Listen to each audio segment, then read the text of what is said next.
Crafters, it's Andrea from Prairie Sky Paper Crafts. Today I'm going to show you how to create different packaging with 6x6 sheet of paper. We're going to create this triangle box, a sour cream container, a self-closing box. This is a little bit bigger than 6x6, it's actually 4x12, but I'm going to show you how to do this exact thing with a smaller piece. And we're also going to make this tea bag holder. So let's get started with the sour cream container. Now this one is completely sealed, which you can do with tape on either end, but I'm going to show you how to do it so that it can be reused by the recipient. So I've just simply got a piece of 6x6 Heartwarming Hugs designer series paper from Stampin Up, and I'm using my Stampin' Seal, and I'm going to do a run on one side, which is going to be my edge, and another side, which is going to be either the top or the bottom of our box. Now, all you need to do is take your untaped side and bring it over to the taped side to create a cylinder. If you struggle a little bit with creating the cylinder, you can bring in something to help you. I found that actually a toilet paper roll helped with the shaping of it. It's a little bit bigger, but it'll work in a heartbeat. All right, and then I'm just going to bring in my scoring tool and give it a bit of a push just to make sure that the edges are well sealed. Now, I'm using Stampin' Seal for this instead of the regular adhesive because it's a lot tackier and it's a lot more durable. Now, the side that you have taped, you're going to bring it together and just pinch it closed. And I personally recommend doing it a little bit off to the side so that neither edge runs right up against, excuse me, your crease line. I've made several of these, and this is the best technique that I've been able to find. If something else works a little bit better for you, then by all means. Okay, so now I'm going to pinch this edge closed. And if I was going to make it completely sealable, I would have put tape on the other side, filled it up, and then pushed it together. But because I want it to be reused, I'm going to bring in my hole punch, and I'm just going to punch 2 holes. And I'm using some of the old olive ribbon. It's one of the coordinating colors with the Heartwarming Hugs designer series paper. And I want my crease to be at the back. So obviously before I go and completely seal it, I would put my goodies inside. You can fit hot chocolate. It holds about 3 to 4 Lindor truffles. You can fill it with whatever your imagination wants to use. All right, so there's my bow. It's not spectacular, but you can use it for a table setting. You can use it as a stocking stuffer. The possibilities for this one are endless, and it's one of my favorite projects. And as long as you've got a horizontal and a vertical, you can make it in pretty much any size. All right, so that one's done. Now we're going to move over to making the tea bag holder. This also just required a little bit of tape and some folding, and I didn't even use my scoring tool for this one. So I've got, again, a 6x6 piece of designer series paper. Okay, so what you're going to do, I've already got the score lines ready. You're going to take, hold it diamond shaped, and then bring one edge to the center and then score it and burnish it with your scoring tool, or your bone folder, I should say, just to make sure that you get a really nice crisp line. And then you're going to bring the other side over and do exactly the same thing. Now I had it overlap just a little bit because I wanted to put a tape line just to make sure that it held. And then you're going to bring your center piece up. Now I did it approximately the width of one tea bag. That's kind of how I eyeballed where I wanted it, but you can certainly bring it up higher or lower depending on what you're sticking inside of the treat holder. And then just bring this side up to the center and then burnish it. Now I wasn't too terribly worried about my point being too terribly fussy because all I can do, if it's not 100%, is just take a pair of scissors and trim it off, and you're good to go. So to finish it off, I took my Stampin' Seal and I taped both sides of the triangle. Just kind of tuck it just to make sure that it's not going to go over the edge, and then bring it up and push. And then of course you can decorate it with whatever label or however you like, and then your pouch is ready to accept whatever you want to put in it. So for this one, I'm going to do a few little tea bags. This would be really pretty tucked in one of the gusseted bags for a mail delivery person or a delivery person. They're working so hard this year. It's crazy. So there's our second gift. Quick and easy. Let's see. And let's do the triangle box next. So I've already, again, cut and scored this. So I've scored one side. You can see my notes here. At 1 7. Oh, hold on. This is 3/4 of an inch, and then turn. So I scored it here, and then I turned and scored it at 1 7/8, 3 3/4, and 5 5/8. So this probably wasn't the best designer series paper to choose to show you guys because the pattern's a little busy, but you're just going to go ahead and cut on the score line. Okay, and then decide which side you would like to be your outward facing side. I want the stripes facing out. I'm just going to move this off to the side. So I'm going to go and burnish my score lines. And done. Oops. There we go, done. Okay. So I'm going to tape the side that's facing up because I don't want this to be the outside flap. I want it to be the inside flap. Oh, actually, I need to score both sides. Okay, so this one was, scored at 3/4 of an inch. I'm going to turn this and do this side at 3/4 of an inch as well.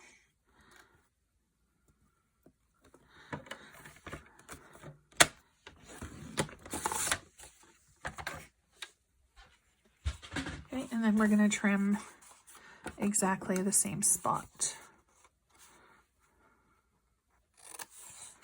One. Okay. And then these little tabs, we're just going to get rid of.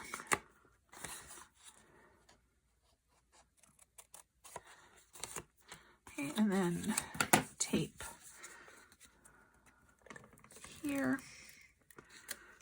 And if it goes over the edge just a little bit, you can just use your finger to fold it back in on itself, just so that it won't stick to everything on your work surface. All right.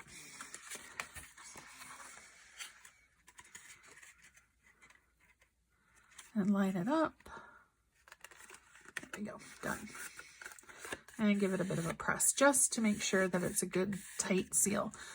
Now for the triangles, what you're going to have to do is trim it. There we go. So that it closes properly. So what I did was I just eyeballed it because it's going to be covered up anyway by our dies. For this one, I used the stitch triangles, and it's the 3rd smallest size. And I'm just going to trim.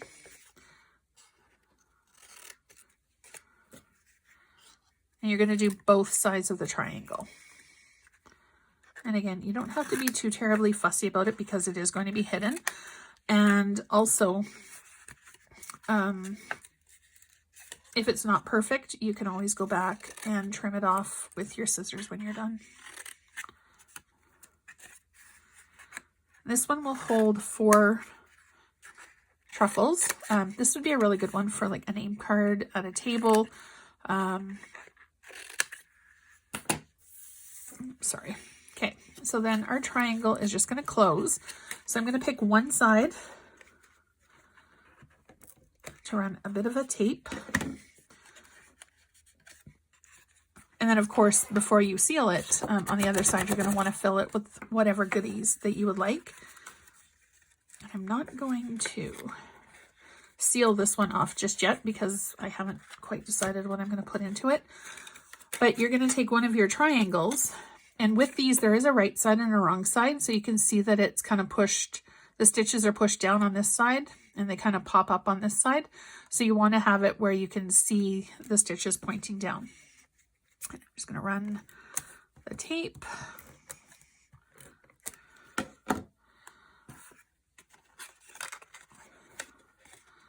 And tape this side. Oops.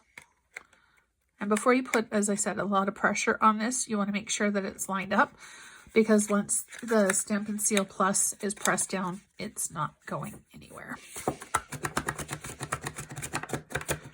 Okay, so there's our triangle box. Now, if you wanted it a little bit easier, you can put a piece of ribbon behind here so that people know which way that they can open it, and they can just kind of pull it back a little bit. So with this one, if I was going to do it that way, I would probably use regular adhesive, not the Stampin' Seal Plus.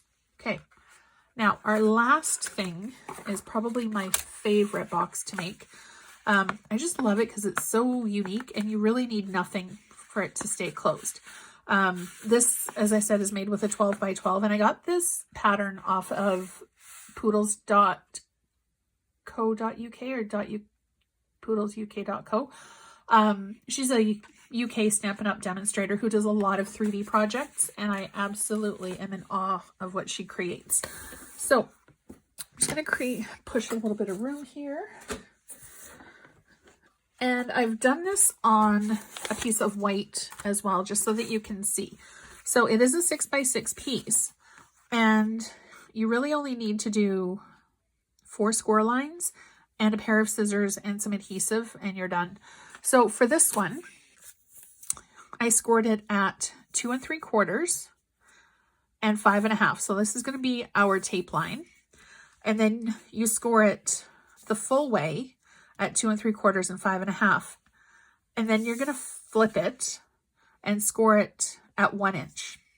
And then the next 2 score lines, you're only going to go to that 1 inch line, and it's at 1 3/8 and 4 1/8. So basically it'll be half of this piece and half of this piece is where you do your half score, if that makes any sense at all. I kind of got myself lost. Okay, let's try this again.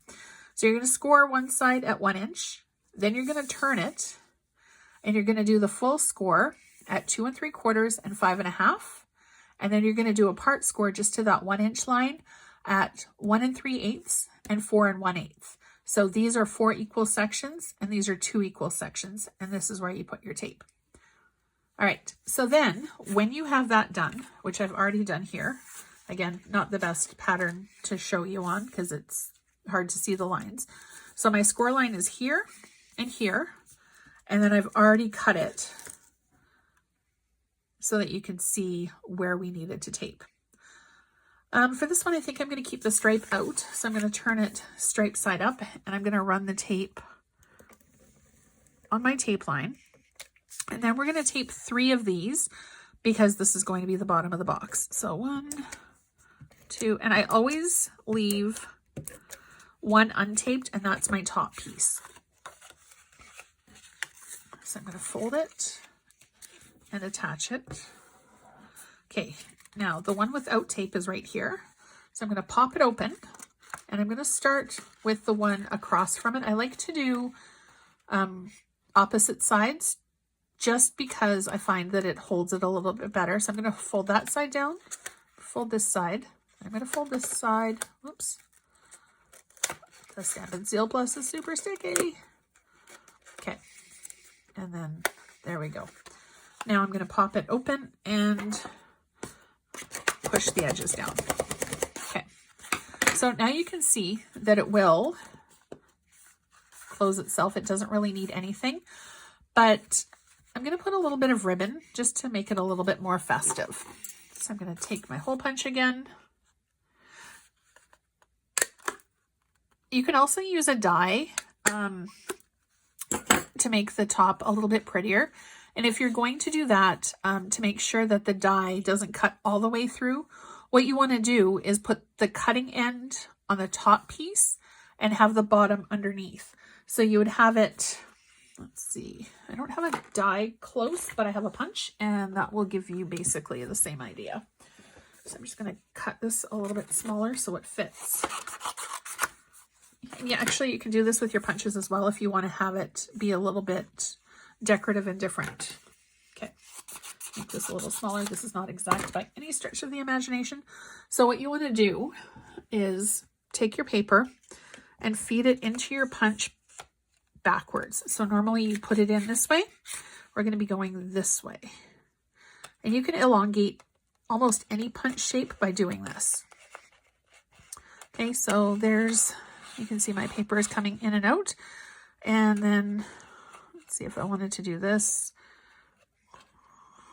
And then you can see that the punched shape is at the top, but the bottom part is not being used at all.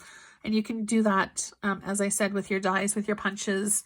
It just gives a little bit of an added decorative feature, and it gives you a lot more use for the things that you're buying anyway. All right, so bring our self-closing box back in. And as I said, because it's self-closing, it doesn't really need anything to keep it closed, but I'm just going to cut off a little bit of ribbon. I love ribbon.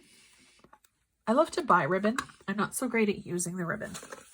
So that's kind of my mission for this holiday season, is to try to use it up, because there's more ribbon coming in a new catalog soon, and yeah, I'm going to get more, but I need to use it, not just hoard it.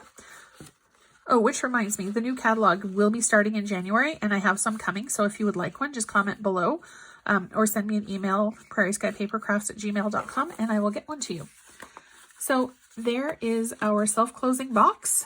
We've got our tea holder.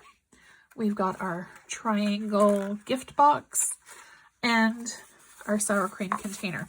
So let me know what you thought of these projects. If you have any questions at all, message me below or send me an email, prairieskypapercrafts@gmail.com. And if you're in Canada, shop with me. I'll put the link down below as well. And don't forget to hit subscribe if you would like to be notified when I have a new video pop up. Thank you so much for watching, and I'll see you next time.